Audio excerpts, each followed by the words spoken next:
घोसाळकर यांच्या हत्येमागे सत्ताधारी पक्षाचा महिला किंवा पुरुष प्रवक्ता आहे असा गंभीर आरोप विरोधी पक्षनेते विजय वडेट्टीवार यांनी केलाय। चौकशीमध्ये नाव समोर येईलच असं ते म्हणाले। वडेट्टीवार यांच्या या आरोपाला फडणवीसांनी देखील उत्तर दिलंय। वडेट्टीवारांना फारसं काही समजत नाही तरी ते बोलत असतात असं फडणवीस म्हणाले।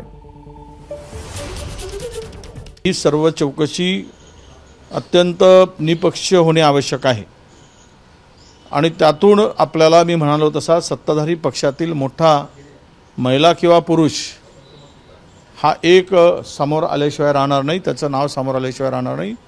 कारण ही वर्चस्वाची लढाईतून घोसाळकर सारख्या लोकप्रिय नगरसेवकाला संपवलं आहे, हा माझा आरोप आहे। सत्ताधारी पक्षात 3 पक्ष आहे, शिंदे गटाकडे आपला रोख आहे। मी चौकशीच्या पूर्वी कोणाचं नाव घेणं, चौकशीमध्ये जे आमच्याकडे इनपुट्स आले त्यातून मी बोलतो आहे, चौकशीमध्ये निष्पन्न होईल। विजय वडेट्टीवारांना तसं काही फार माहिती नसतं, ते अशा काहीतरी सनसनाटी गोष्टी बोलत असतात।